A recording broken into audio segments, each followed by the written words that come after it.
Chapter 3, number 2. No one can F with the Bitcoin money supply. As I explained, the U.S. can print as much new currency as it likes, trillions of dollars of it. And we know this devalues the money. Bitcoin is different.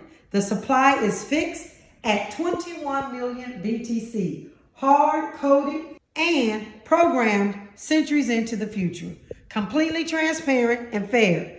That is what I meant by hard money. The supply is fixed. It can't be inflated. If you want to learn more, if you want to read more, you can join me inside the virtual Underground Railroad as we are booking it to freedom. You can buy this book if you like to join along on Amazon. I have a link for it in the description. Please join me inside the virtual Underground Railroad every Wednesday at noon as we book it to freedom. Peace and blessings.